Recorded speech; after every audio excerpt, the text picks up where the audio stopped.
Every man has that one person who doubted him, the one who said he'd never make it, the one who looked him in the eyes and said, "You'll never be enough." Maybe for you it was a teacher, a boss, or someone you loved. But for me, it was my own father. He told me I was weak, that I wasn't built to be a real man, and I believed him for a long time, until the day I decided to let my success speak louder than his voice ever did. If you've ever been underestimated, if someone ever made you feel small, then this story is for you. Subscribe to They'll Regret It, because every week real men share real stories of silence, pain, and powerful revenge. Stories that prove one thing: they always regret it.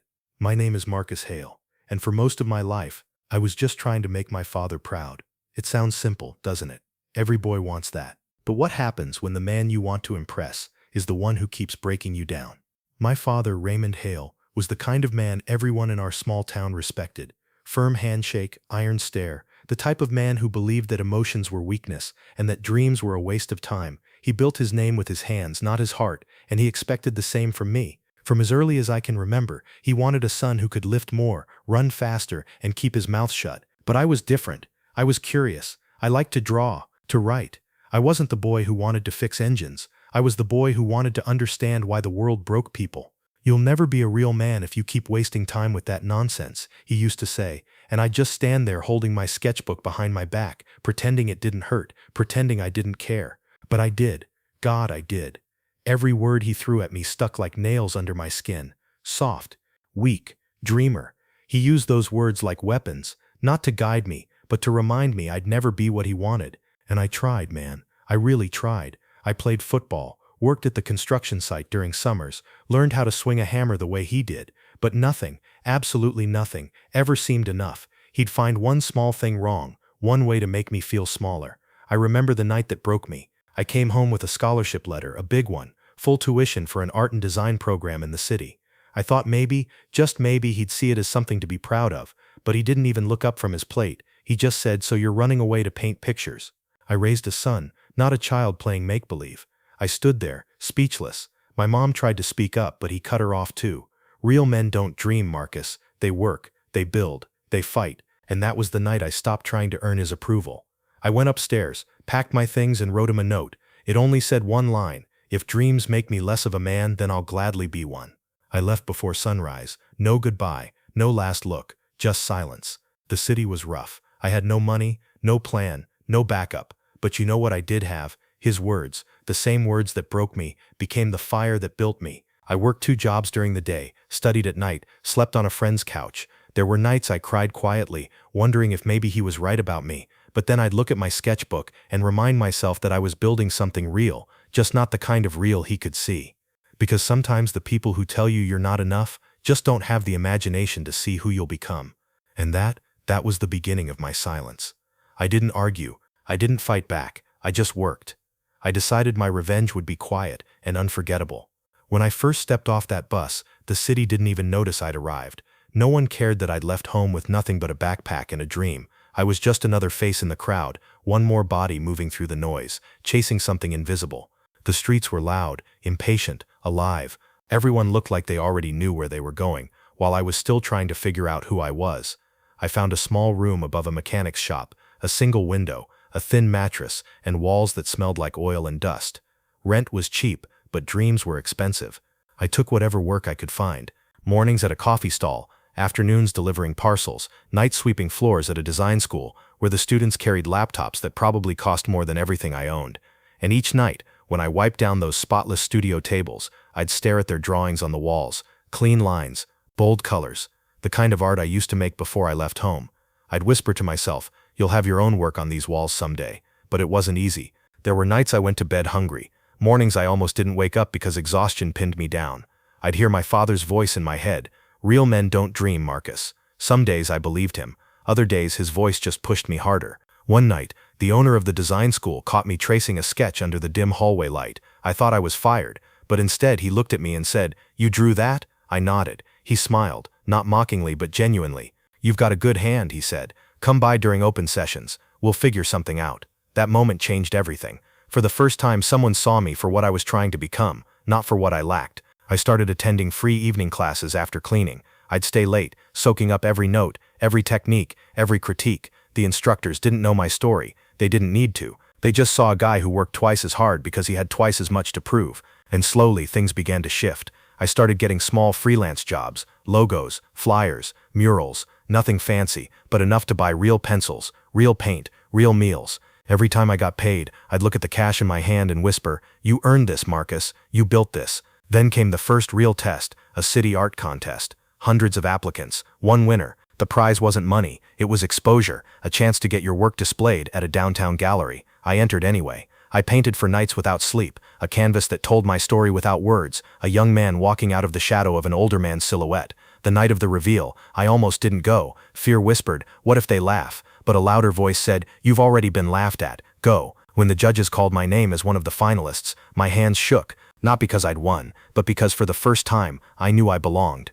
After the show, a man approached me. He ran a small creative agency and offered me an internship. It didn't pay much, but it was a start, the kind of start that comes only once if you're lucky. I took it. I worked harder than everyone else, not because I was trying to impress anyone, but because I never wanted to go back to being invisible again. My designs started appearing on real billboards, in real stores. People were wearing shirts with art I'd created, and every time I walked past one, I'd smile quietly, because somewhere in a small town there was a man who said I'd never make it. I still didn't call home. Not yet. I wanted my success to grow roots before I showed it to the world that had once buried me. But deep down, I knew this story wasn't over. Success is quiet at first, until it's loud enough to echo, and mine was just starting to make noise. Success doesn't come with an instruction manual. One day you're just trying to survive. The next, people are calling you sir when you still feel like a kid mopping floors. The internship turned into a full-time job before I even realized it. The agency was small, loud, messy, but it was a family. We worked on everything from posters for nightclubs to campaigns for small brands that were just trying to be noticed. I still took the bus every morning, carrying a sketchbook worn down to its last pages. I didn't have much, but for the first time in my life, I felt like I was finally becoming someone.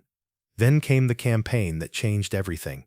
A client wanted something bold, a design that screams confidence, they said. I stayed 3 nights at the office, sketching and scrapping, sketching again, eating instant noodles until the idea finally clicked. A man standing tall in the middle of a storm, coat whipping in the wind. When the campaign launched, it went everywhere. Billboards, magazines, online ads. Suddenly, people wanted to know who designed it, and for the first time, my name, Marcus Hale, was printed in bold letters at the bottom corner of the art. It felt unreal, but success has a way of testing you in new ways.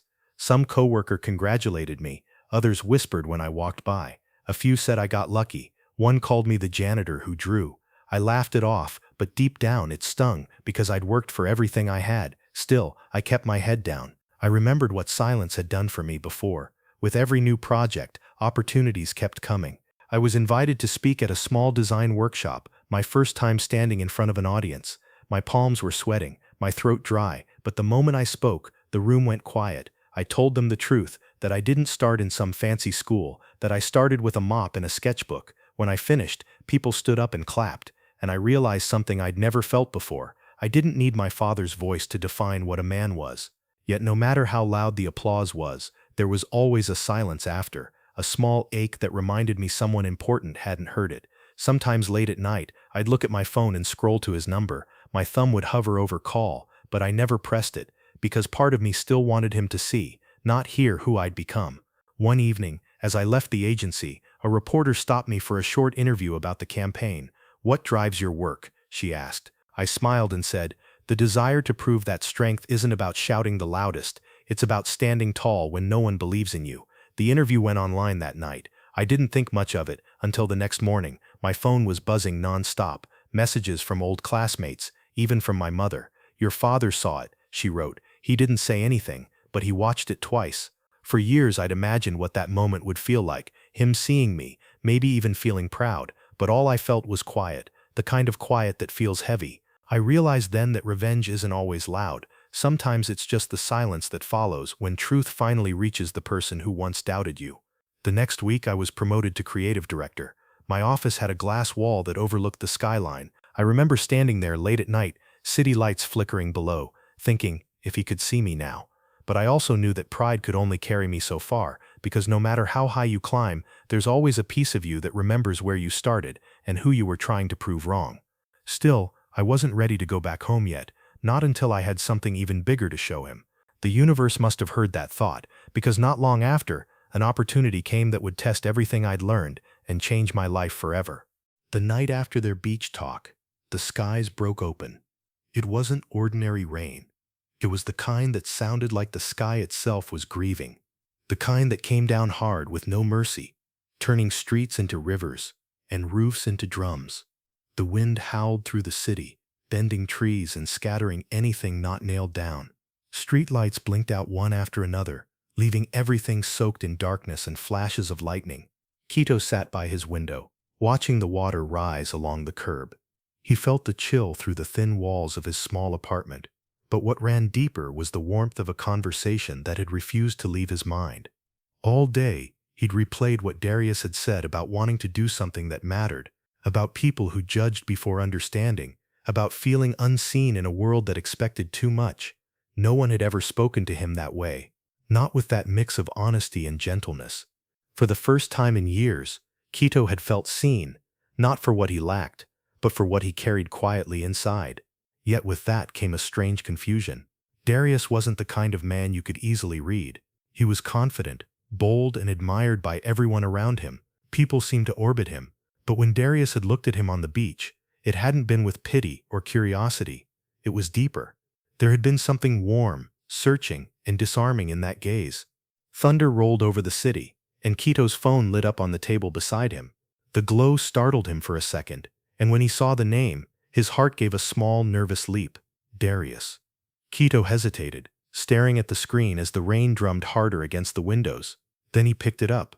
Darius's voice came through low and rough, as though it had been softened by the storm. "Hey," he said, his tone calm but heavy, carrying something unspoken. Quito tried to sound casual, though his chest was tightening with each heartbeat. "Hey, you still up?" "Couldn't sleep," Darius replied. "The power's out. My street's half flooded. I was just thinking about earlier." Quito smiled faintly. "About the beach?" "Yeah. About what you said. About pretending. About carrying things alone." Darius's voice dropped lower. "I don't know why, but it hit me hard. Like you were saying things I didn't even realize I needed to hear." The rain filled the silence between them. It wasn't awkward. It was intimate, like the quiet between two people who already understood each other. Quito let out a breath. "You know, I felt the same. Like for once I wasn't just talking to pass time. You actually meant what you said." "I did," Darius said. "I still do." For a moment, Quito didn't know what to say. He could feel his pulse in his throat, the air between them thick and electric. "You sound tired," Darius murmured after a while. "Just thinking too much," Quito admitted. "About everything. How people look so fine on the outside but fall apart when no one's watching." Darius gave a small chuckle, deep and quiet. "You sound like me," he said softly. "Except you still sound like you believe things can get better." "I have to," Quito whispered. "Hope's the only thing that doesn't cost money." That made Darius go silent for a few seconds. Then his tone changed, softer now, almost thoughtful. "You know what? I like that about you." The words sent a strange warmth through Quito's chest. He didn't respond right away. He didn't need to. The rain did the talking for them. They ended up speaking for nearly an hour. About small things, favorite songs, their worst mistakes, the moments that shaped them. Darius confessed he hated his reflection some mornings, that people expected him to be perfect, strong, unshakable, but some days he just wanted to disappear. Quito listened quietly, saying little, but every now and then he'd say something small that carried a lot of truth. When the storm finally began to slow, Quito's voice softened. "You know something, Darius? I used to be scared of people like you." "Like me?" "Yeah," Quito said, almost whispering. "People who seem to have it all together. Because they remind me of everything I'm not. But today, I realized maybe everyone's just trying to survive in their own way." There was a pause on the other end. Then Darius said quietly, "That might be the realest thing anyone's ever told me." Thunder rumbled far in the distance, softer now, like the storm was finally getting tired. "I should probably let you sleep," Darius said after a while, though his tone didn't sound like someone ready to say goodbye. "Yeah," Quito murmured, smiling faintly. "Thanks for calling." There was a pause. Then Darius's voice came back lower, almost a whisper. "I didn't call to talk. I just wanted to hear your voice."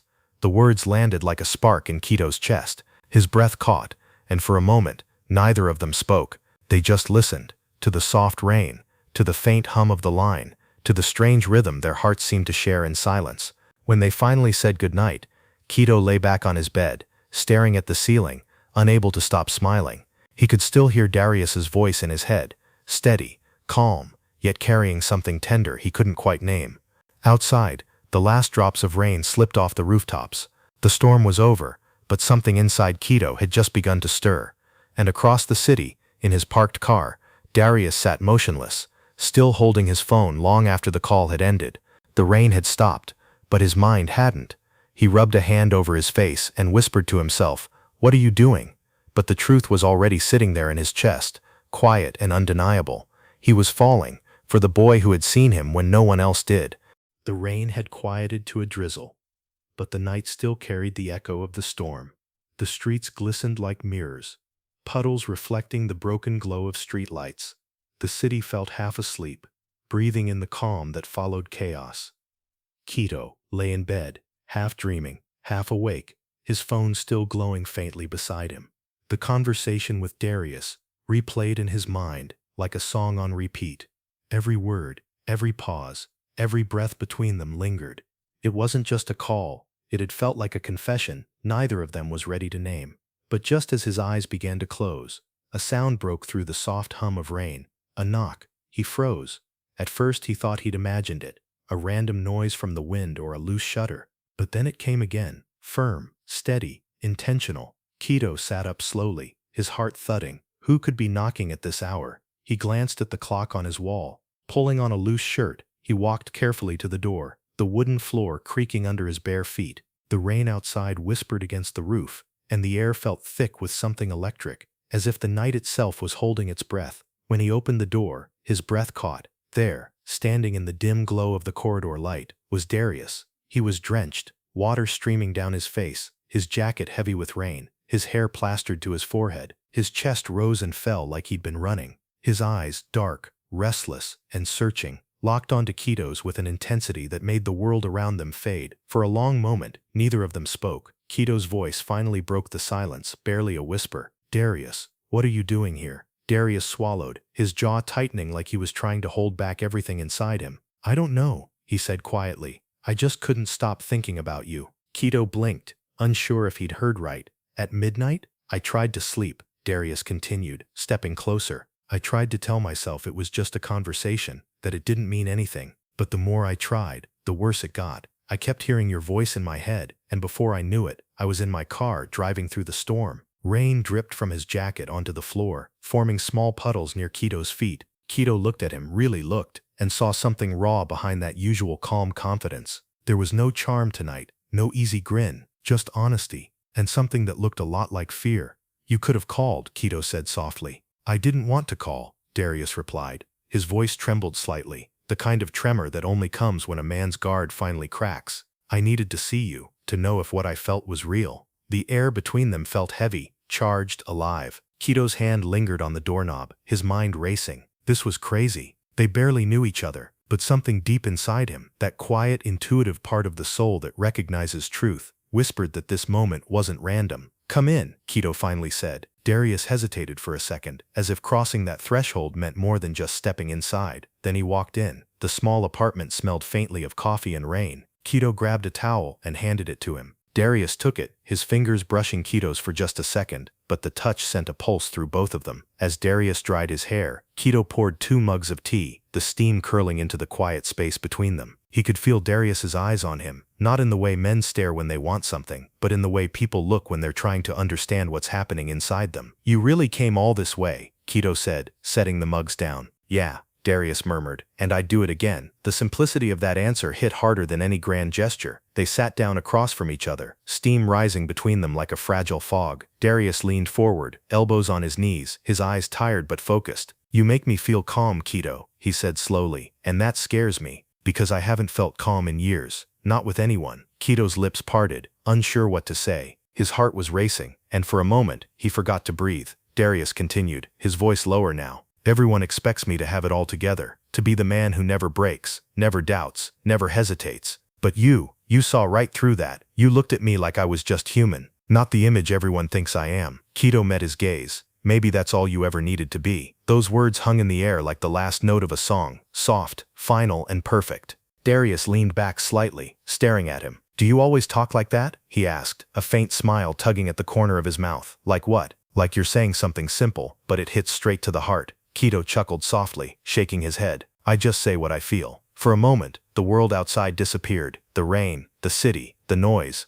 All that remained was the quiet rhythm between them. Then Darius's expression changed, his usual composure slipping again. "You know what's strange?" he said, his voice barely above a whisper. "I've been surrounded by people my whole life, but tonight, sitting here, I feel like this is the first time I'm not pretending." Keto looked down, his fingers tracing the rim of his mug. "You don't have to pretend here." That sentence, that simple, vulnerable truth, was the crack that let everything else spill out. Without saying another word, Darius stood up slowly and crossed the space between them. He stopped right in front of Keto, close enough that Keto could feel the heat of his body, the faint scent of rain and cologne lingering between them. Keto's breath caught. He could see every drop of rain still clinging to Darius's hair, every detail in his face softened by the dim light. "Can I tell you something?" Darius asked. Keto nodded, his voice caught in his throat. "I think I was supposed to meet you," Darius said quietly. "Not just by chance, not by accident, but because maybe life knew I needed someone who saw me the way you do." The words sank deep, quiet but full of weight. Outside, the rain began again, gentler now, almost like applause from the sky. For a long suspended moment they just stood there, the world shrinking to the small space between them, a space charged with something fragile, dangerous and real. Keto could feel his heart pounding, but it wasn't fear anymore, it was recognition. He didn't know what this was yet, or where it was heading. But he knew, with every beat of his heart, that nothing about tonight was ordinary, and neither was Darius. The first light of dawn crept slowly across the city, turning the wet streets to silver. The rain had stopped sometime before sunrise, leaving the air cool and heavy with that clean, quiet smell that only comes after a storm. Inside Keto's small apartment, the night still lingered, not in darkness, but in the weight of everything that had been said, and everything that hadn't. The candles on the table had melted down to stubs, their wax hardened in uneven pools. The tea had long gone cold. Keto was still awake. He sat on the edge of the couch, a blanket wrapped around his shoulders, staring at the man sleeping across from him. Darius had fallen asleep sitting up, his head tilted slightly, his jacket draped over him like a shield. His chest rose and fell in a slow, steady rhythm. In the dim gray light, his face looked softer, younger, almost stripped of the confidence he usually carried like armor. For the first time, Keto could see the quiet exhaustion behind the man everyone thought was unshakable. He hadn't planned for any of this. Not the late-night call, not the knock at his door, not the way Darius had opened up, like something in him had finally cracked and needed to spill over. And definitely not how it made Keto feel, protective, drawn in and terrified all at once. The city outside began to wake, faint car horns in the distance, footsteps echoing down the street, vendors setting up for the day. But inside, time seemed to move differently. Keto stood and moved quietly to the kitchen, making coffee. The smell filled the small space, warm and grounding. As he turned back, he found Darius stirring, rubbing a hand over his face. "Morning," Keto said softly. Darius blinked, his voice rough. "Did I fall asleep?" "Yeah," Keto said, smiling faintly. "Right after you told me I made you feel calm." Darius let out a quiet laugh, low and embarrassed. "Guess I proved my point, huh?" Keto handed him a mug. "Here. You look like you need this more than I do." Darius took it, their fingers brushing again, that same subtle spark from the night before. He sipped, watching Keto carefully. "Did you sleep?" Keto shook his head. "Didn't really feel like it." "Thinking. Too much," Keto admitted, setting his own mug down. "About you, about what last night meant." Darius stared into his coffee for a moment, then set it aside. "It meant I stopped running for once." Keto tilted his head. "Running from what?" "From myself," Darius said. "From how empty things have felt lately. From the noise, the pressure, the expectations. From people who see what I have, but not what it cost me." Keto leaned against the counter, arms folded. "And me, what am I in all that?" Darius looked up, his gaze steady now. "You're the quiet that made the noise stop." That silence after the sentence was heavier than thunder. Keto didn't know how to respond. His chest ached, not from confusion, but from how deeply the words landed. He looked away, his voice lower. "You know people don't just show up at someone's door at midnight, unless they're running towards something." Darius smiled faintly. "Maybe I was." There it was again, that unspoken energy between them, fragile but undeniable. Keto turned to the window, watching sunlight spill slowly across the rooftops. "You should probably go before the roads flood again," he said quietly. It wasn't rejection, it was hesitation, the kind that comes when your heart's already a few steps ahead of your mind. Darius stood, setting the mug aside. He walked up behind Keto, close enough for him to feel his warmth, but not close enough to touch. "You want me to go?" Kido didn't answer right away. His throat tightened. I don't know, he said honestly. The pause stretched, long and quiet. Then Darius reached out, not to pull him, not to demand, but just to rest a hand on his shoulder. That single touch felt like an entire sentence. Neither of them could speak. Kido turned slowly to face him. Their eyes met, and in that small, wordless moment, everything they'd both been denying since the beach finally surfaced. Neither moved for a long while. Then, softly, Darius said, "You're dangerous. You know that?" Kido raised an eyebrow. Dangerous? Yeah, Darius said, half smiling, half serious. You make me forget who I'm supposed to be. Kido's reply came out as barely a whisper. Maybe that's not such a bad thing. Darius exhaled, something like a laugh caught between relief and surrender. You really don't make this easy. I'm not trying to, Kido said. I just don't want to be another temporary escape. That hit Darius like a challenge. He stepped closer, his voice dropping. You're not. The truth in that word made Kido's heart stumble. He could feel the air tighten between them again, the kind of closeness that felt both terrifying and magnetic. But before either of them could say another word, a loud vibration shattered the stillness. Darius's phone buzzing on the table. He turned, glancing at it. The screen lit up with a name Kido didn't recognize. Eli, manager. The call ended, then another came right after, and another. Darius's face shifted, his calm cracking as reality crept back in. Something wrong? Kido asked. Darius grabbed the phone, staring at the notifications piling up. Headlines, messages, missed calls. He swallowed hard. It's work, he muttered. Something happened. He opened one message, his eyes scanning quickly. Whatever he read made him freeze. The easy warmth in the room vanished in an instant. What is it? Kido asked again, stepping closer. Darius looked up, his jaw tight, the weight of the world suddenly back on his shoulders. Someone leaked something. About me. About last night. Kido frowned. What? How? I don't know, Darius said, grabbing his jacket, his voice sharp with disbelief. But they've got pictures. The beach. Maybe even outside your building. It's all over the blogs already. Kido's stomach dropped. The soft morning light that had felt so peaceful just moments ago now felt cruel. Darius shoved his phone into his pocket, pacing. I have to fix this before it destroys everything. Kido reached out instinctively. Hey, breathe. We'll figure it out. No, Darius cut in, his tone harsher than he meant. You don't understand, Kido. People are already waiting for me to mess up. They'll use this to bury me. Kido stepped back slightly, stung by the tone but trying to stay calm. And what about me? Darius froze. The question landed like a punch. Kido, he began, his voice cracking. What am I in this story now? Kido's voice was steady but trembling underneath. The calm before your storm? The mistake you'll deny when people start asking questions? Darius's silence said everything. For a moment, the only sound was the rain beginning again. Light, mocking, relentless. Darius turned toward the door, torn between two worlds, the one he'd built, and the one he'd just started to feel alive in. Kido's voice came one last time, soft but cutting through the air like a blade. You came here because you didn't want to pretend. Don't start pretending now. Darius stopped, his hand on the doorknob, but he couldn't turn back. Not yet. He opened the door, the morning light spilling across his face, showing every trace of regret, fear, and confusion. Then he was gone. The door closed, and Kido stood there, his heartbeat echoing in the empty room. The rain outside grew heavier again, like the night had returned to finish what it started. He whispered to himself, not out of anger, but heartbreak. I should have known. People like him don't just knock, they leave. And somewhere across the city, Darius drove through the rain again, this time with silence heavier than before, because running away never feels the same after you've finally been seen.